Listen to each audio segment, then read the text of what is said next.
Good morning. Welcome to S K education track.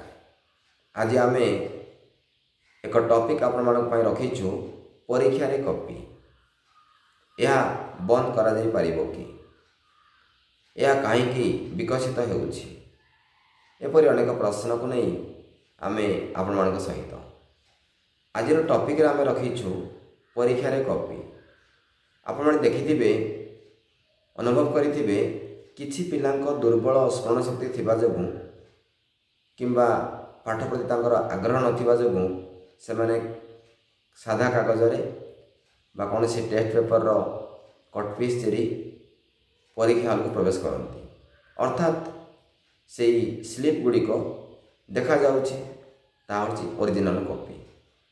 अन्य पक्षे आप देखिए जड़े स्टूडेंट रो प्रबल मेमोरी अच्छी सी जहाँ पढ़िले जहाँ घोषिले मन रोचे सी घोषी मन रखी परीक्षा हॉल को प्रवेश कला।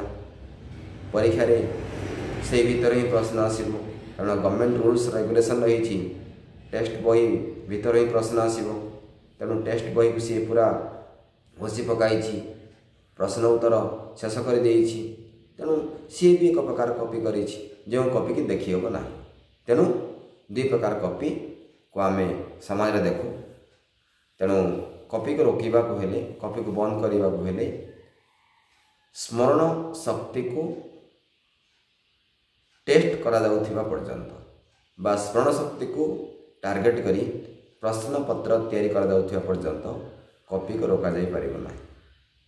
यार परवर्ती वीडियो परवर्ती सूचना कॉपी को नहीं पार्ट 2 रे आमे आउ किछि निज अनुभूति रो आमे कहबू पखापाखि 30 वर्ष तले मैट्रिक परीक्षा रे कि परिस्थिति थिला आज कौन रही ता विषय में निज अनुभूति आम परवर्ती वीडियो आप किसी कहबू निरंतर भाव में आम यूट्यूब चैनल देखते। तेणु लास्ट पॉइंट है memory testing must enhance coping system. If we want to stop it then we have to focus on knowledge testing process because knowledge and memory not same.